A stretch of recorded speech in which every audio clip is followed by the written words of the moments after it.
Hello, hi, how are you? Welcome back to another podcast by George. We're in what I call deep quarantine. I mean, I'm really paying attention to this. My wife and I are not going anywhere. We're ordering our groceries ahead of time so that I can go pick them up. She's got an underlying medical condition, which means she cannot be exposed to this virus. Even a mild to moderate case of this would have grave consequences for her. So we're really hunkered down. We're paying attention to this, and it gives me the opportunity to spend some more time on the podcast by George Liveline, which I really like. And we're going to go to the front lines today. That's what I call it, down in Atlanta, Georgia.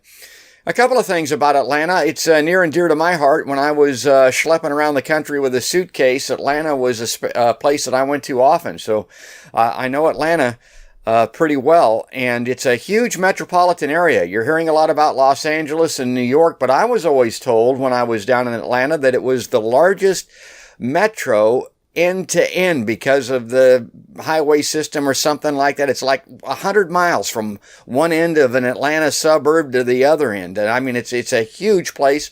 A lot of people have been at that Atlanta airport. So I'm happy to have our guest on the podcast by George Liveline today. And then lastly, I guess I would like to say this person to me is a hero. The medical practitioners that are fighting this coronavirus on the front line, they're all heroes. And let me explain to you a little bit why. And I've talked about this on the podcast. We featured heroes on here before. If you're a firefighter and you run into a burning building and you save people, that's a valiant effort. That's admirable. That's something to talk about. Is it heroic? Well, maybe, but you got to remember that's kind of what you're trained to do. That's what you're supposed to do. If you're a police officer and you save somebody in a roadside accident, do some, meritorious thing, arresting someone or whatever, that's what you're expected to do. That's what you're paid to do. But I've been saying for a long time that these medical practitioners, these nurses and doctors in these ERs around our country are heroes because previously it was because of gun violence. These people didn't sign up to have people come into their emergency rooms that had their bodies blown apart by assault rifles with bullets that mimic pop cans when they hit you, that tear off limbs. And I mean, my God, what a horrific thing that is. And they're doing it. I mean, they're working those ERs and they're handling it and they're not complaining. Fast forward to the coronavirus, COVID-19. These people signed up to be nurses. They're supposed to take care of you. The doctors are. But they didn't sign up to take care of you with a virus like this that could kill them, particularly without proper, what do they call it, PPE, personal protection equipment, or whatever that is. I mean, that's not part of the deal, but they're doing it, and they deserve to be recognized for that, and that's why I'm delighted to turn our attention to today's guest, a new friend on Podcast by George on the live line is Katie Ostad down in Atlanta, Georgia. Welcome in, Katie. Hey, George. Thank you. Yeah, thanks for coming on. Maybe to set the groundwork here a little bit, I'm going to just briefly read this snippet from the Atlanta Journal-Constitution. I know you're well aware of that. They call it the AJC down there, the big newspaper. It says on national television Saturday, Atlanta Mayor Keisha Lance Bottoms emphasized the situation's gravity by pleading with residents to remain indoors, even on what turned into a sun-drenched spring day this past weekend that seemed to rebuke a long, chilly, wet winter. In a remarkably personal recounting of the virus's toll, Bottoms told CNN that the official statistics on coronavirus cases don't capture the outbreak's full scope. I know so many people who are sick, healthy people, young people. One of my friends who is a doctor is at home with a fever right now, Bottoms said. I have another friend who I was just on spring break with who is very sick and who has been in the emergency room twice. My college roommate's mother is intubated in a local hospital. Now, she cited projections by healthcare planners that Atlanta area hospitals will be filled beyond capacity by May 3rd. State and city officials are scouting locations to set up temporary hospitals as we speak. So, Katie, I know that you're dealing with it. I know that you're on that front line. Kind of describe to the folks what it's like. Currently, right now, I work a unit that was mainly for all of our heart patients once they come out of surgery into the ICU. They're no longer doing those surgeries right now. We're in a facility for the Atlanta area that does majority of any complicated heart surgeries for pretty much any emergent heart-related issue that you might have, and we're completely shut down. No surgeries going on. Our unit is completely dedicated to the COVID-19 patients that have already tested positive and are in about what right now is about 5% of COVID positive patients are critical. And our unit is completely dedicated to those patients intubated and needing critical care support. It's been a fast pace changeover from our typical heart ICU. I think about 2 days, we moved all of our patients out into another part of the hospital that is now supporting those heart patients. And our unit is completely full of COVID-19 positive patients. And we were the fourth of our hospital of the ICUs to actually open. So currently right now, the hospital that I'm working in has about 150 positive COVID-19 patients without, like you were saying, the proper PPE equipment that we need to take care of these patients. So it's been a quick training. Updates come about every 8 to 12 hours on what we're doing differently to stay safe as the healthcare workers and also to better treat these patients. Okay, so you mentioned a couple of things here that I'm very interested in. Number one, it's great that you started talking about the heart care patients, because everybody says for people that have weakened immune systems, for people that are at risk, this coronavirus is a particular special threat. I mentioned my wife, but they don't think about folks like that. And we're not talking about people that are, 95 years old in a nursing home necessarily, although they're at risk. We're just talking about people like cancer patients that are undergoing chemotherapy and radiation treatment because cancer is going to kill them if they don't. They're in this category. Your heart patients are in that category. A lot of people that are undergoing normal or regular or needed medical procedures separate from coronavirus are particularly at risk to this pandemic, right? Correct. I personally have a family member that's been having some chest pains. He's just recently come out of chemotherapy. So there are some concerns with his chest pains, but he's been advised to stay home, and they're giving him medication over the counter to treat his chest pain. Family's concerned about whether or not it might be something more serious, but he's been advised not to come to the hospital for such situation. He's been advised to stay home. So no cardiac surgeries going on. Yeah, too dangerous, too much risk involved. 150 patients currently there. Now, where is that as far as your capacity is concerned? How many more can you take on before you're going to have to make some decisions on, maybe triage, maybe on moving people to other facilities, constructing outdoor field hospitals, stuff like that? What number does that happen at? So currently, I'm not sure. We've expanded our ICU just over the last 4 months at the hospital that I'm at, which is one of 7 facilities within the same healthcare system. We've been accepting COVID-19 positive patients from our other facilities because they are maxed out on their ICU capacity. And currently we have kind of 2 locations within our one location. In that one location right now, we're the final ICU. Once we fill up, we have to start strategizing for where these patients are going to go, because we've tried to keep all COVID-19 positive patients out of the area where our oncology, which is chemo patients, kind of away from because of that immunosuppressed. But it's looking like we're running out of space. My God, and anybody that's going into work and you're getting ready to go, you always kind of put together a little mental checklist, a mental picture of what work is going to be like on that given day. What are you thinking? What's it going to be like when you get in there? Really unsure.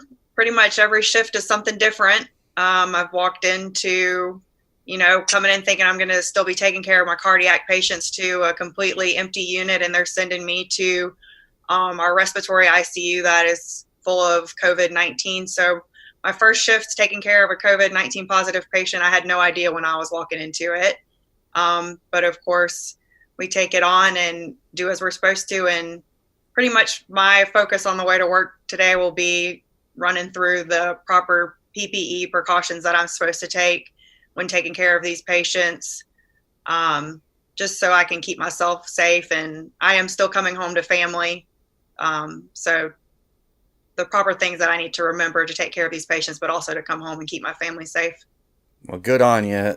And you mentioned PPE. What's the status on that? How much do you have? How long will you be equipped before you start to run into serious difficulties? So for now, the N95 masks, which are the only proper PPE masks to be worn to take care of one of these patients, we've been given one mask and we're to keep it indefinitely. And that's to say for months, because this virus won't be going away anytime soon, more than likely. So we keep it indefinitely, pretty much until it falls apart, is what we've been told.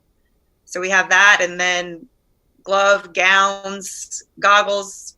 Goggles have now been stolen by several people, and we're now having makeshift masks that have come in from I'm not sure where, that are just shield faces, along with our head caps and all that. But gowns are running low now too, so that's scary.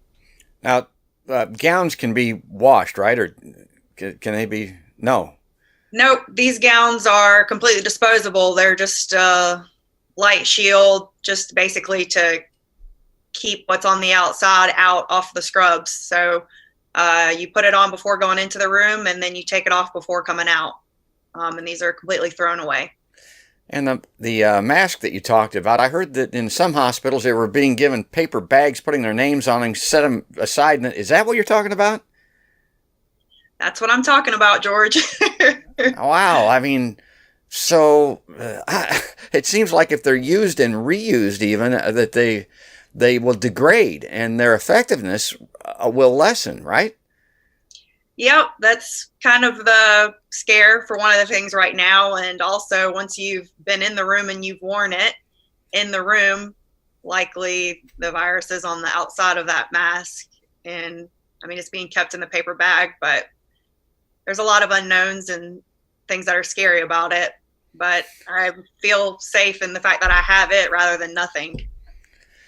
You know, I've worked, and I tell people this. I'm like a little mini lie detector almost. I was in broadcasting. I was in sales and marketing. I did a lot of the work over the phone. I've always been involved in audio things. I can always kind of tell in people's voices what's going on. I can tell by looking at you, but also listening to you, that you're on it. You're sharp. You're confident. That's the kind of person you are. But this is different. Have you got some fear? I certainly have some fear. There's a lot of unknowns, and what we're being told is the safe way to do things don't exactly make sense scientifically. What the CDC is recommending, we're following, but there's some uncertainty with the ways that we have done things with other infections in the past, and this one being a lot more serious. There's some uncertainty about what we're being told to do and what we're being told is safe, whether or not it really is. Definitely some uncertainty. Of course, the wild card in this, the factor that people don't consider, and I mentioned this ain't what you signed up for. I know that I just know this is not what you went to school for. I know this isn't anything anybody's dealt with in the past. What about your fellow nurses and doctors? Have any of those, have they been stricken with the virus? I do currently have some coworkers that are being kept home for symptoms. And I'm involved in a community where we have had some nurses that are tested positive for it. I took care of a nurse a couple of nights ago that is positive for it and is currently in the ICU. So it's definitely reaching the healthcare field, but to say where exactly they got it from is hard to say. Did they get it from being at work, or did they get it somewhere else? It's just really hard to say. Well, I know in your career, you're still young, but you've seen hundreds, if not thousands, of patients at this point, and I know that the virus affects everyone differently. But if you can kind of describe what you're seeing, what is the level of illness and the type of illness that you're seeing in people that have COVID-19? I mean, I've been taking care of ICU patients for a long time, so I see really sick patients, a lot of them not making it, a lot of them making it. One thing for certain about this virus is things that I've never seen before, I'm seeing. Things that can't be explained are happening. Where typically when these types of things happen, you have a reason and a rationale for why it happened, and you can pinpoint it almost to the exact moment that it happened. And for these COVID-19 patients, things are happening that can't really be explained.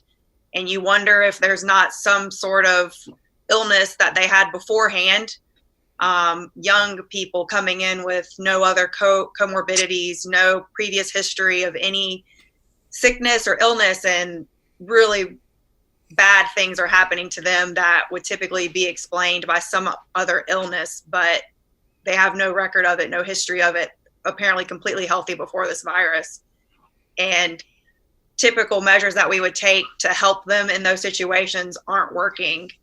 And quite honestly, in these past few days, I've seen the younger generations are way more sick than the older population, which is really scary.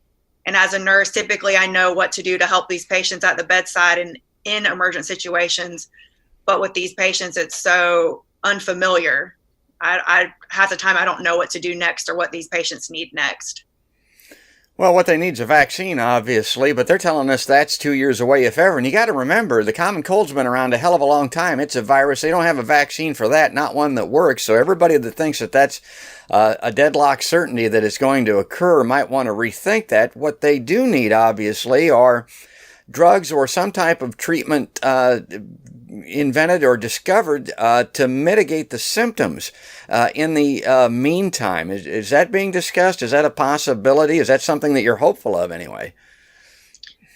As far as treating the symptoms, I feel like almost every few days we're finding a new symptom, early symptom. They're saying, shortness of breath was one of the main ones. I've seen patients that are coming in never having the shortness of breath, but their saturations level, very low for somebody that's walking around like you and I, no shortness of breath. Some of these people not having any of the cold flu symptoms, they just come in with a cardiac problem. I've heard of patients that have died from this virus from cardiac arrest, meaning no respiratory underlying issue with their death from this virus. So as far as thinking that we'll find something for the symptoms, it's a really broad spectrum of symptoms that we'd have to come up with treating. And the bad thing about treating symptom is you're not treating the underlying cause. You're just masking it. So that can be a dangerous thing with this virus killing so many people. They probably need medical support rather than just masking symptoms. My God, Katie, I really appreciate this report, this insight from the front lines. The only thing I can liken it to in my own experience back when I was a working, practicing young journalist as an example, wars around the world. If I had been tapped to go to a war, to be a war correspondent, I would have done it. I mean, that's what I was doing. That's what I was committed to. You're a nurse. This is your experience. They take an oath. Doctors do, nurses do to do this type of thing. But some people would look at this and say, I got a family at home. I don't want to die doing this. I'm walking out. I'm done. Are you in? Are you going to continue to do this?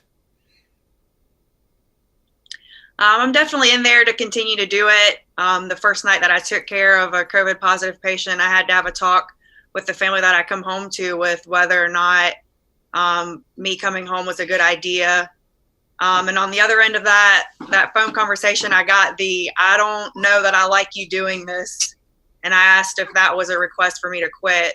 And I'm happy to say that I have a good team at home and we're all on board with this together, that this is my job and this is what I'm out here to do for this community.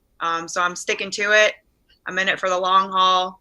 I will continue to be with my family and keep them as safe as long as I can. But I do have to remember that if I do end up with this virus, and who's to say whether or not it happens in the healthcare field or if it happens somewhere around home, I'm going to continue to come home to my family for the possibility that this virus could happened to one of us, I want to be able to say that I was around my family before this.